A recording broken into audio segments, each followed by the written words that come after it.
will define those because you need certain expertises sometimes that come up. For example, in some areas they might need an agriculture expert. In some they might need a retail expert.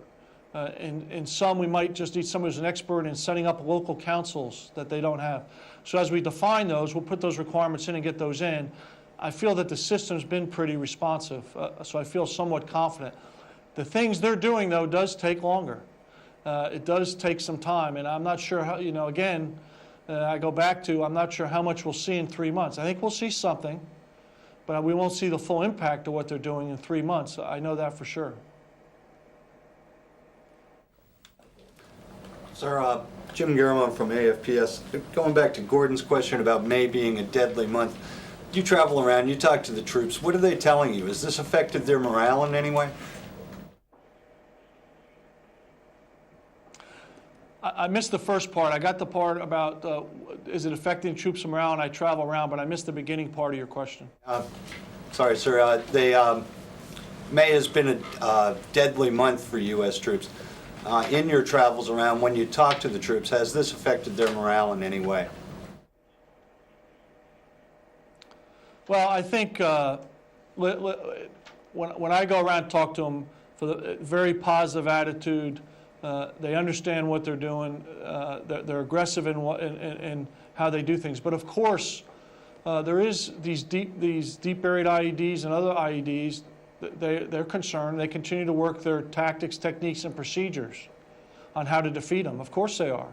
That would, you know, to answer any differently would be unnatural. Now I don't know if it's the increase in deaths that's because the deaths have been spread around the whole country. They're not in any specific areas. There's not been a specific rise. It's been mainly in the belts in Baghdad. But again, I would say that I have not seen anybody questioning or overly concerned about it. But every day out there, the one thing I've started to talk about is, you know, these soldiers go out every single day for a year. That's a long time. And in this case, 15 months. That's a lot. That's a lot of pressure over time. Even in World War II and other times when we stayed over for a long period of times, we would pull forces off the line and bring them back on. Here we don't do that. They are out there consistently every single day. So you have to be very mentally and physically tough. And they are. And different things affect you. But that's what leadership is about. Leadership at my level, leadership at brigade and battalion level, leadership at company level. We got to continually talk to these young men and women who are out there doing these very tough jobs. But for the most part, they understand why they're here, and they do see some progress. As long as they realize there's a purpose, they see progress, they will continue to do this. And they will do it to the best of their ability. And they will adapt. We have some of the best non-commissioned officers, and we have the best non-commissioned officers and soldiers in the world. And they will adapt to this, and they will continue to do their job.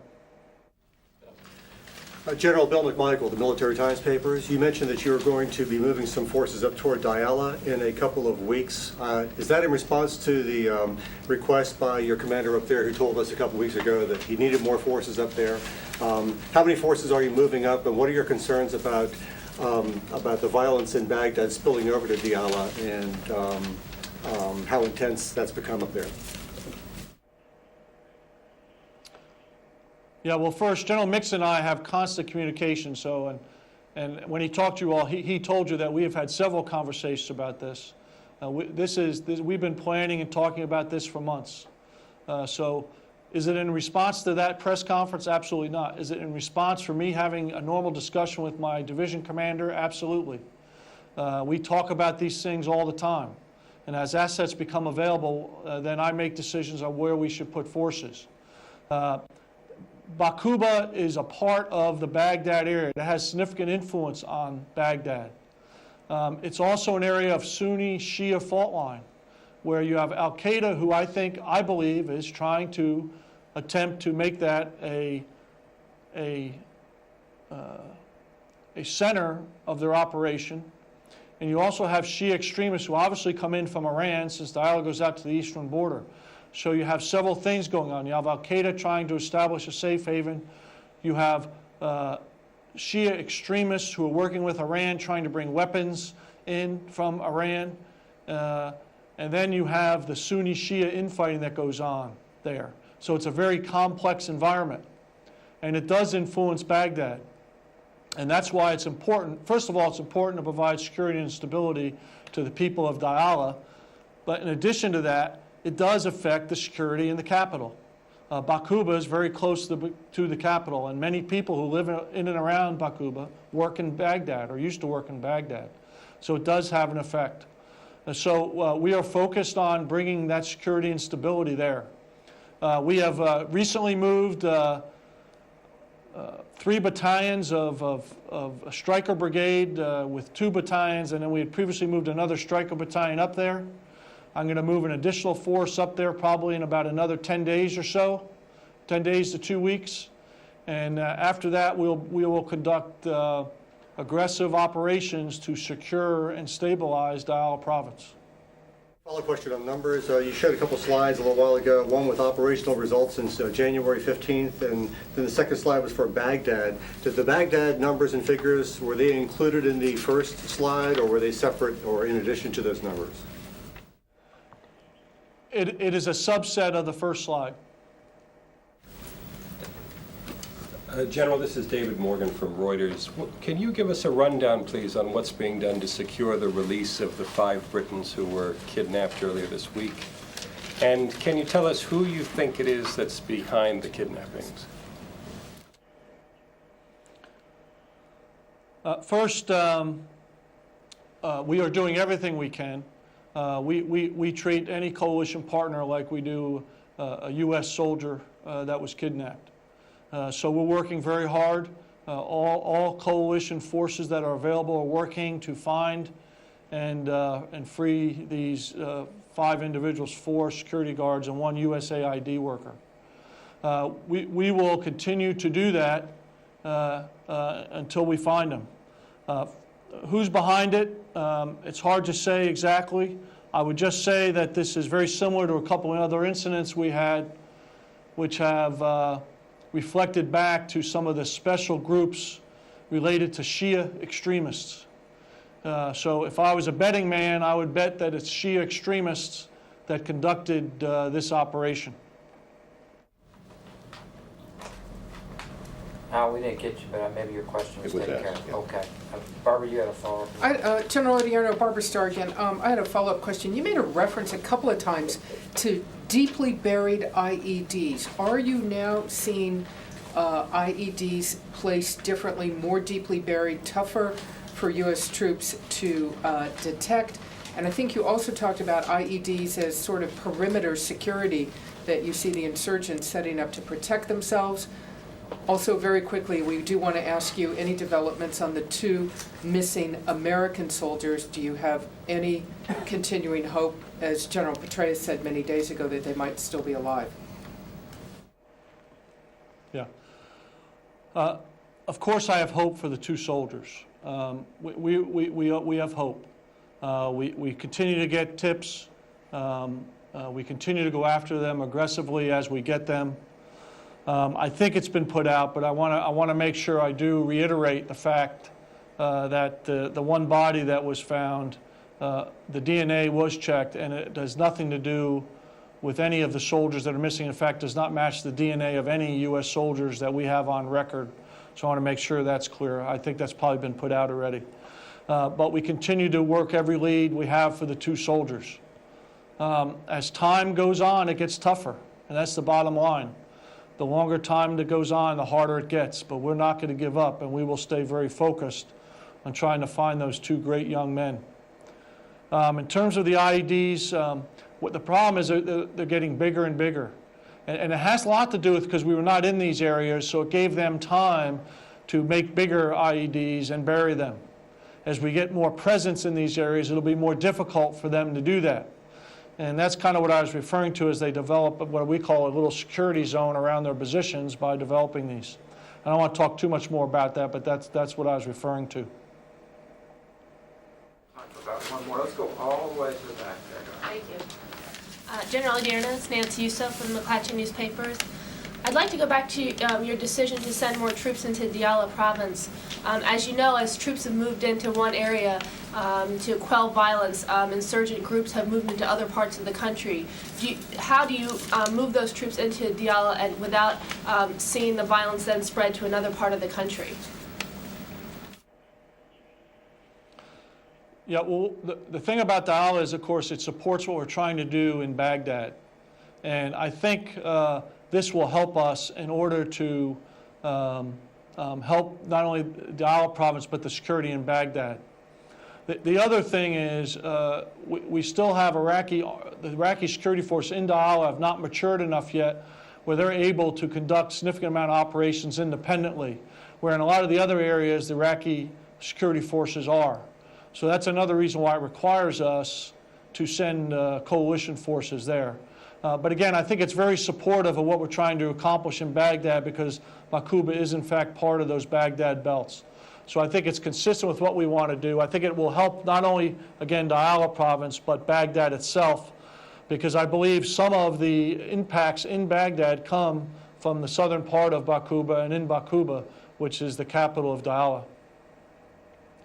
Spread perhaps violence into Mosul or Kirkuk or some of those neighboring areas. Well, again, I would say we have confidence that the Iraqi security forces up there are strong. We have units up there. We have not moved units from Kirkuk or Mosul. We have the same units there that we did before. We also have what we consider to be a higher level of training of the Iraqi security forces in those areas. So we feel confident that we can do what we need to in those areas. General, we have reached the end of the hour here, and we want to be respectful of your time. We know that you're very busy. This has been, on behalf of everybody in this room, though, this has been very valuable to us, and we appreciate all the time that you've given us this afternoon, this morning here. But before we close, let me just turn it back to you in case there is something that that you wanted to add or close with.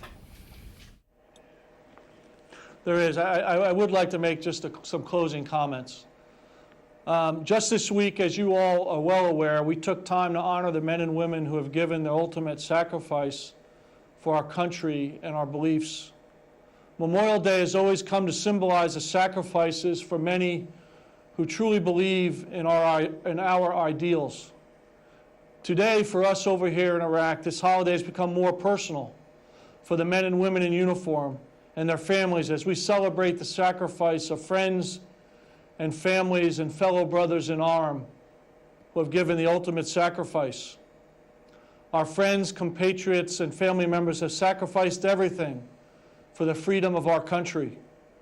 We all can put a face or a name to this holiday, and it truly makes it more personal for us. We can honor the memory and the sacrifice of these brave individuals by carrying on their legacy here in Iraq. And we certainly hope we get to finish what they've started. They gave all to secure a better future for not only their own countrymen, but also for the future of the long oppressed Iraqi people. The soldiers, sailors, airmen, and Marines serving this country humble me every single day with their selfless sacrifice and dedication to duty. Every last one of them has volunteered to defend their country. Each one of them are heroes in their own right, and they represent all that is best in our country. I'd like to take a moment to recognize one of these heroes, Specialist Corey J. Walter. Specialist Walter is a dismounted rifleman assigned to Bravo Troop, 6th Battalion, 9th Cavalry, 3rd Brigade Combat Team, 1st Cavalry Division, stationed in Diyala Province. While providing security and observation posts, Specialist Walter and his platoon sergeant came under heavy and sustained direct fire from approximately 6 insurgents. During the attack, Specialist Walter's platoon sergeant was severely wounded, sustaining multiple gunshot wounds.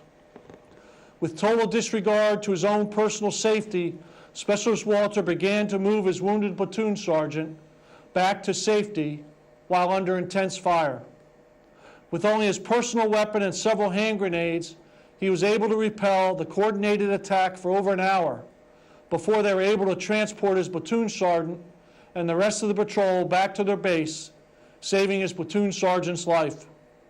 His actions were instrumental in recovering his wounded platoon sergeant, and through his actions, Specialist Walter truly epitomized the warrior ethos by never leaving a fallen comrade behind. His courage, his leadership and dedication to the mission exemplify the values of countless others who serve our great nation in combat. As I said before, they humble me each and every day. America can be very proud of these young men and women, their soldiers, sailors, airmen, and Marines. It's an honor for me to lead them. And I want to thank you today for giving me the opportunity to speak to you. May God bless all our brave soldiers, sailors, airmen, and Marines defending our country at home and abroad. And God bless America. Thanks. Thank you, General, and thank you for sharing that with us at the end there. We appreciate your time, and we appreciate you making your subordinate commanders available to us on a regular basis every week. It's very helpful for us back here, and we do truly appreciate it. Thank you. You're welcome.